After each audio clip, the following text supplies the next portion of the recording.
I've taken a job for that new client, Amble Dexter. I leave for Venice today. Oh, God. Why am I not surprised? Well, I'll hold down the fort as usual. Good luck. Thank you.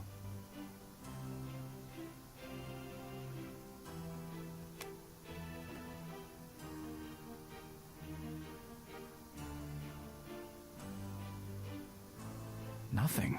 That's extremely odd. It's an unusual name, but there's information on everyone on the internet. Unless it was intentionally scrubbed. Future Intelligence Technology Agency. What does that mean? Hey, what on earth? I've never had a page deleted while I was viewing it. Very strange.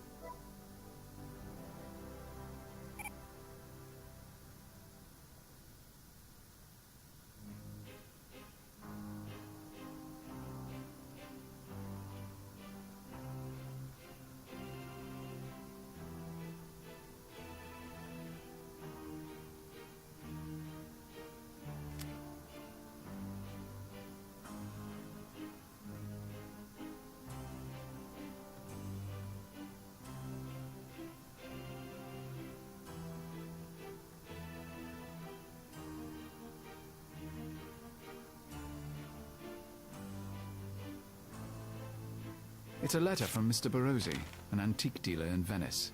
He has a brilliant eye for interesting pieces. He's a little quaint. He insists on sending snail mail.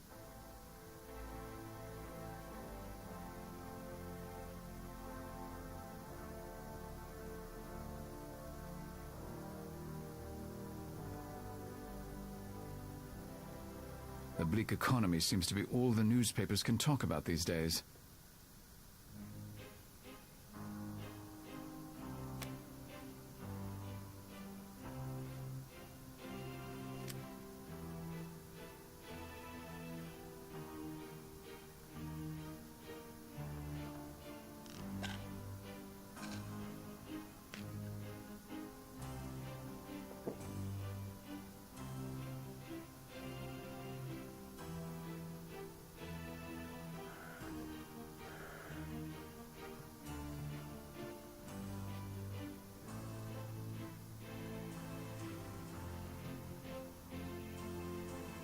Gretchen? Yes, Malachi?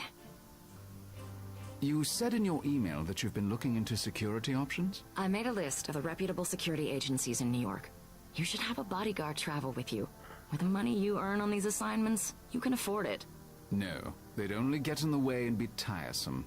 I prefer to travel alone. Fine. There are other options.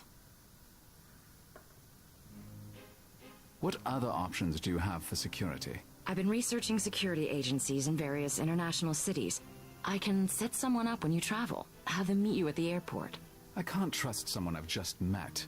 How could I be sure they weren't already bought off? These are reputable agencies. You have to get over your trust issues. No other brilliant ideas about security? I have a report on where to buy guns in various countries.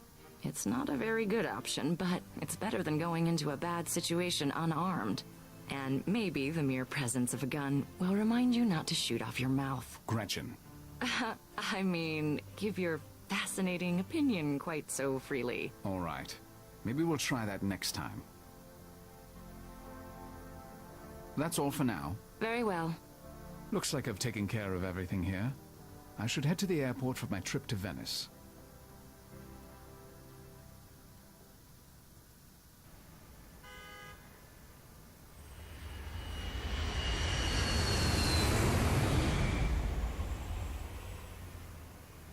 I started a dossier on Bianca Cardillo based on the information Dexter sent me. I should start there. I should call Detective Brunetta.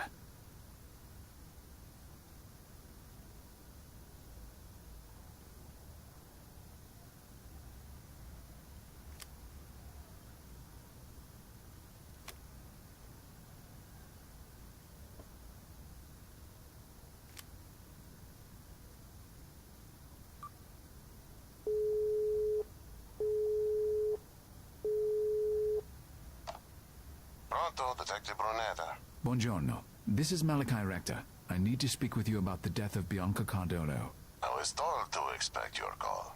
Meet me at 425 alla Due Colonne. That's the site of the murder. Thank you. I'll see you there.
Are you Detective Brunetta?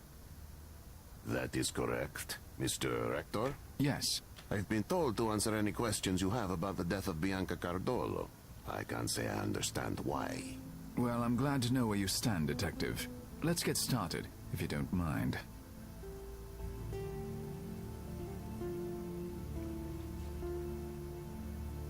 Tell me about Bianca Cardolo.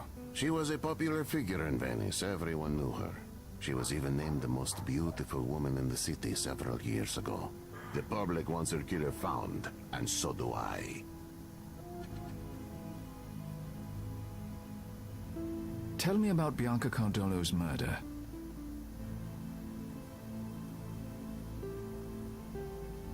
We know she was followed while walking home from a concert. She ran. The killers caught up with her here where we're standing. They hanged her from this bridge. Sounds familiar. In fact, I read that much in the papers. I can't read your mind, Mr. Rector. If you have questions, ask them.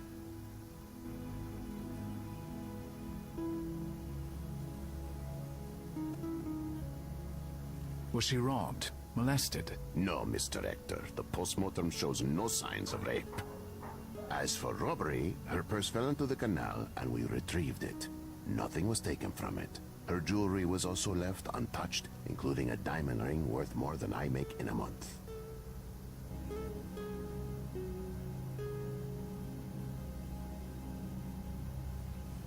She was walking home from a concert alone? That's right. She went by herself.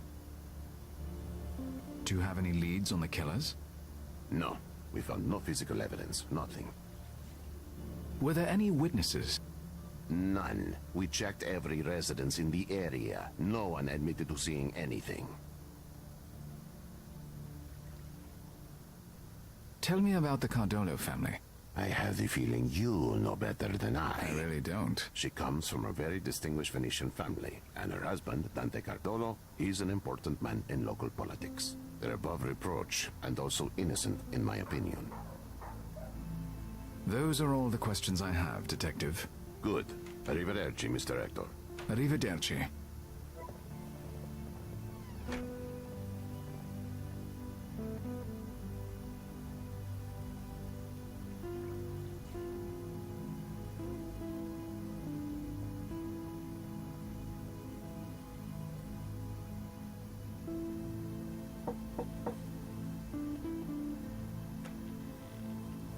pardon, Signora.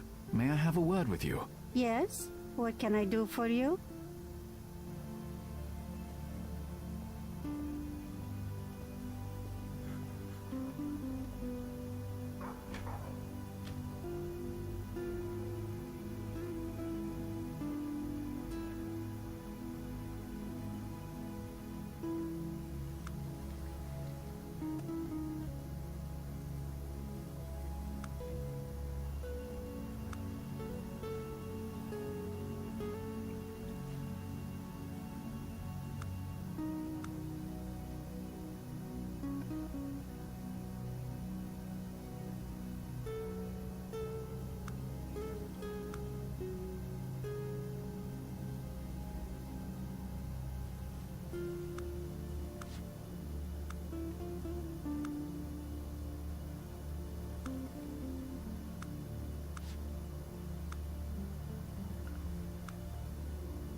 Yes, Signore.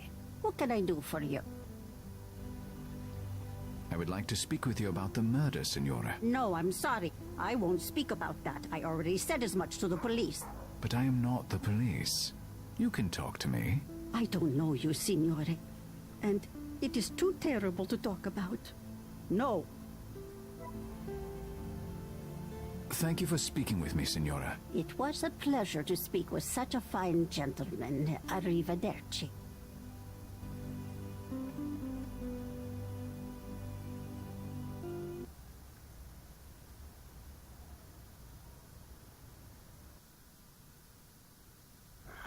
Come in, Mr. Rector. Please, sit down. Thank you, Signor Condelo. I'm sorry to intrude at a time like this. I've been asked to speak with you, and that request came directly from the U.S. Embassy. Impressive. What interest does the United States have in my wife's murder? Do you think it was a terrorist act? Why would they want to hurt Bianca? I don't have the answers, Signore. I'm still investigating. Very well. I've already been over everything with the police a dozen times, but I'll do what I can to help you. Tell me about Bianca. What would you like to know?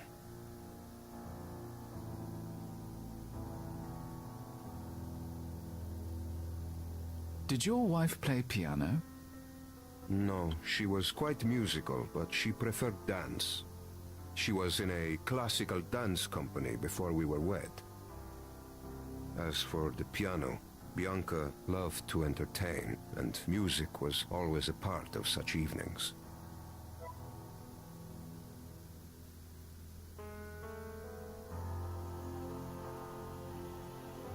How old was Bianca when you married her? She was 18 and I was 43, but she was very mature for her age. She knew the life she wanted, and I could give it to her. She was happy in our marriage, especially once our son came along.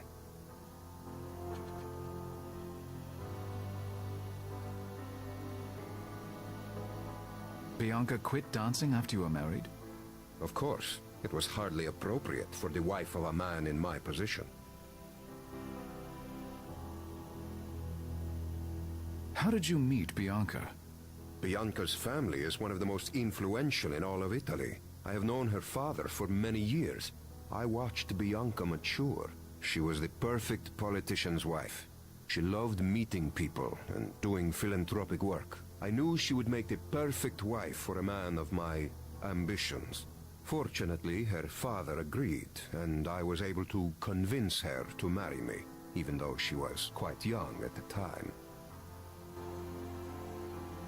How old was Bianca when she had your son? It was a year after our marriage. She was 19. Does that have some relevance? We'll see. I realize it is difficult to speak ill of the dead, but Bianca must have had some flaws. No one is perfect. It is a good thing that I, myself, am a man who often has to say things no one wants to hear, because otherwise I would throw you out of the house for that impudence. As you say, getting to the truth is not always pleasant. She was a beautiful young woman. She had some insecurities. Never thought she was good enough, perfect enough.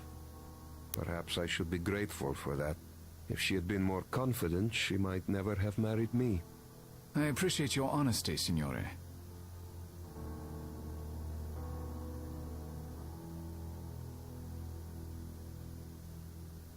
That's all for now, Signore. Thank you for your time.